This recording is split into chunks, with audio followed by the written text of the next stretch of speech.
Өдөр өдрийн мэнд хүргэе. Тэгээд өнөөдөр хаана байна гэхээр та нар анзаарч байгаа. Миний хон ингээд насан туршаагүй үнийг хэрэгжилж болдоггүй юм байна. Тэгээд хаана байна гэхээр яг одоо дэлгүүр дээр цагийнхаа ажлыг хийгээ байж байна. Тэгээд Солонгост байгаа оюутнуудын хувьд бол цагийн ажил хийхгүйгээр ер нь сурах маш хэцүү. Тэгээд би болохоор энэ дэлгүүрт хамгийн анх ажилд болохоор 18 оны 3 сард орж исэн. Тэгээд одоо бараг 2 жил болох чинь гэхдээ дундуур нь ингээд ажиллахгүй үйсэн үе оруулж гараад ингээд тийм үе айгүйх байсан. Тэгээд өнөөдөр би танарт өөрийнхөө ажлыг танилцуулъя. За мэдээж одоо ялахаар яг коронавирус гарсан учраас ажил дээр маск бол бүр яг заавалчгүй зүүх хэрэгтэй. Тэгээд гар ариутгахчаасаа заавалчгүй гараа ариутгаад тэгээд аль болох ингээд завтай үе гарах юм бол пос машинаа тэгээд ширээгээ ингээд ариутгаад ингэ байж байгаа. За тэгээд манай дэлгүүрийг харуулах юм бол нэг иймэрхүү миний артал тэгээд тамхинууд ээжэдэг яг пос машины артал ингээд хүмүүс хэлэнгүүт нь аваад өгөх. Тэгээд миний бодлоор бараг нэг 100 төрлийн тамхи байгаа. Тэгээд ямар ч тэднийг заавал төлөх хэрэгтэй. Тэгээд анх бол мэдээж айгүй хэцүүсэн. Тэгээд нэгдүгээр тийм олон ширхэг байгаа. Хоёрдугаар болохоор солонгосчуудын дуудлага бидний уншиж байгаагаас амар ондоо. Жишээлхэд монголчууд ингээ унших юм бол ер нь бол raisin гэж унших баг. Би ч гэсэн яг raisin гэж унших байсан. Гэхдээ энэ солонгосчууд юу дурддаг вэ гэхээр lejung гэж дурддаг. Тэгээ тэрнээс болоод ихэндээ айгүй жоохон талгаар ирдэг байсан. Тэгээ бидний мэдэх бас энэ ага Marlboro тамхи байгаа. Тэгээд энэ Marlboro тамхи гэсэн хүмүүс солонгосчууд юу гэж яддаг вэ гэхээр Marlboro гэж уншдаг. Тэгээд тэрнээс болж айгүй талгаар ирдэг байсан анх. За тэгээд миний ширээг харах юм байна. За ингээд уртл хэсэг дотор талаас ингээд харагддаг. Ингээд манай пос байна. Тэгээд энэс ингээд мөнгнүүд маань байна.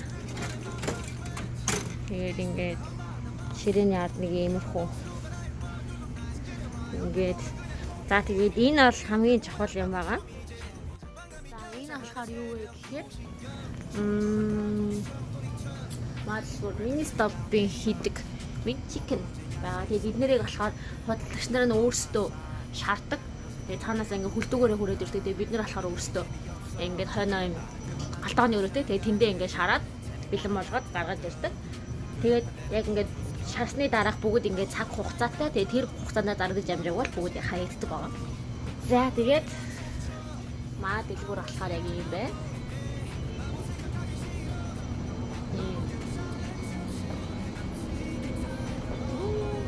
Маа дэлгүүр бусад дэлгүүрийг батхан жижиг. Амар цэвэрлэгээ гэдэг айгүй амар байдаг. Тэ.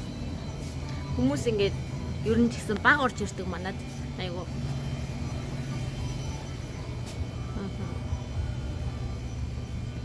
Тэгээд копины машинтай. Копины машинтай. Тэгээ над дээр ирээд захиалга өгөөд аяга аваад копигаа өөрсдөө гаргаж авдаг. Тэгээд бас ийм мөсөн аяанууд бас айгүйх зардаг. Тэгээд энүүгээр ягаад мөсөн аяанууд айгүйхтэй. Тэгээ мөсөн аяанууд дээр ингээд ундаа хийж өгөн эсвэл бэлэн ундаа ингээд өөрсдөө аваад хийж болно. Эсвэл ингээд юу сахартай юм латте ингээд сүүтэй юм зарим ингээд янз янзын заримгуудтай. Манай Шубаны өрөө болохоор ингээд манай заримны машин эндээс зарим гарна. Тэгээд чинь болохоор снууд маань ингээд цагаа шаарддаг байгаа.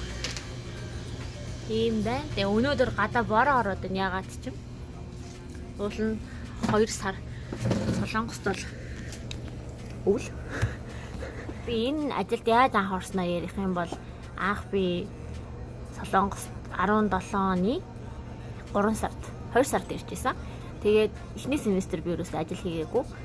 Тэгээд 100-ны ажил хийж агаад тэгээ Монгол явцаа босож ирээ за ямар тач ажил хийсэн дээр юм байна гэж бодсон. Яа тэгэхээр яг Монголоос ингээд хэрэглээний мөнгө авч байгаа ч гэсэн тэр мөнгийг үрэх надад айгүй хэцүүсэн. Жишээлбэл би 1500 вон үрлээ гэж бодоход тэр нь Монгол мөнгөөр 3000 гарan. Тэгээ би Монголд байсан бол би нэрээр 3000 төгрөгөөр би юм авах байсан болов гэд ингээд яг бодогдоод идэм билээ. Тэгээ би заартаач чадах өдрөө би ажил хийсэй гэж бодоод анх би яг цайны газар зөөгч хийгээд Тэгээд ингээд энэ тийм цайны газруудаар зөөгч хийж явдаг байсан. Тэгээд тэр болохоор юу нь хэцүүсэн бэ гэхээр өдөр болгоо өөрөөр газар гарах нь хэцүү байдаг гэсэн. Тэгээд меню тогтоох ч юм уу тэгээд олон хүний зан ааш тараалаад айгүй хэцүү санагдаад. Тэгээд би ингээд нөө дэлгүүр байгаа юм чинь ямар ч тач юм дэлгүүрт ажилламаар ингээд шууд шийдээд тэгээ би цагийн ажил олдог тийм сайт байдаг байхгүй. Тэгээ тэндээс ингээд хайгаад яасан чинь зүгээр л ихний удаад өөрийгөө нөө гадаад гэж хэлчихэд бидсэн чинь за яг ирээд уулз гэд. Тэгээд ирээд уулзсан чинь ингээд нөгөө нэг намайг солонгосоор хэр ярьдгийг нь мэдэх гэсэн юм шиг байна. Тэгээд ирээд байгаа ингээд ярьсан чинь за гээд яаралтай биш учраас би ингээд чамруу эргээд холбогдъё гэж хэлсэн. Тэгээд би ингээд ирж уулзсан. Наач мартцсан.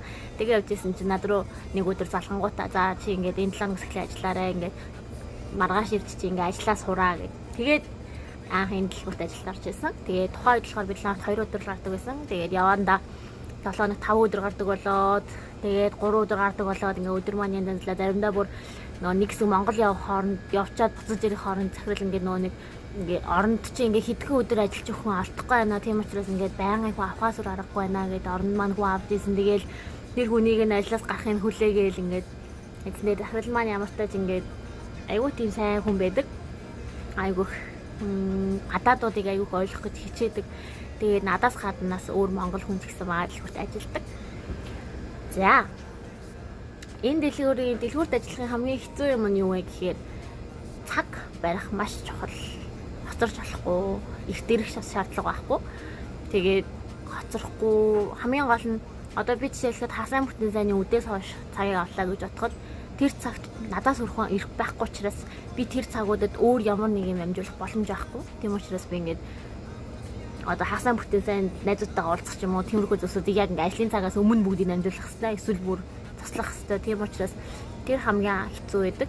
Бусдаар бол бараа ирэх тиймэрхүү зүйлсүүд ингээд одоо гарт орсон учраас тийм хэцүү биш байдаг. Тэгээд заримдаа тамхиа тоолдог. Тамхиа тоолгоос амар хэцүү. Аюу олон тамхи учраас ингээд нэг нэнгүү бичээд тоог ингээд тулгаад явдаг. Тэгээд яг хөө дэлгүүр сууж байгаа хүмүүсийг манай Монгол миний таньдаг хүмүүсээ бүгд юу ч хийхгүй сууж идэг гэж ойлгодог. Гэхдээ яг үгүй ингээд хийх юм амар ихтэй. Тэгээд харин хийх юмаа хийгээд дуусгацсан бол ингээд нэг их одоо юу гэдэг хэцүү биш байд юм аа. Тэгээд солонгос сурдаг оюутнууд, солонгос ирж байгаа оюутнууд ах юм бол хэллээ сайн сурсан тохиолдолд ингээд дэлгүүрт ингээд цэвэрхэн газар ажиллах маш олон боломж байгаа. Тэгээд энэ нь ингээд нэг чи хэрвээ ингээд хасаа бүтэн сайны цагийг авлаа ч юм уу тэгсэн тохиолдолд ажлаа хийгээлээ. Ерөөсөө ингээд ажилгүй болох юм байхгүй учраас тэр нь хамгийн сайн тал нь юм шиг байна. Тэгээд за манай агуулхаар орчихсон.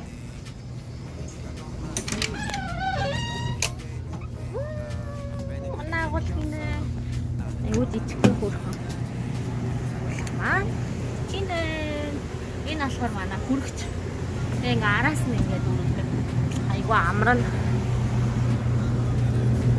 Энд нь болохоор ингээд янз янзын будаа тэгээд ямар нэг юм энд болохоор ингээд архипнууд нь дэждэг.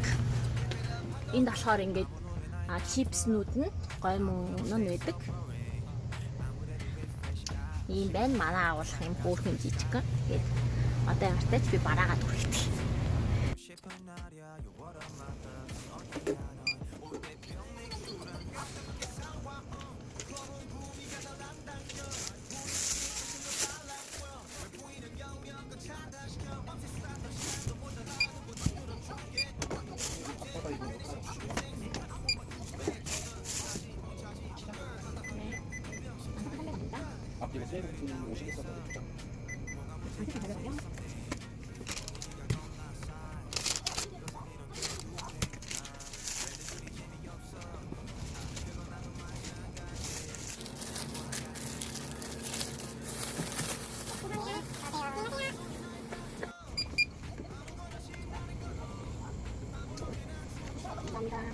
안녕하세요.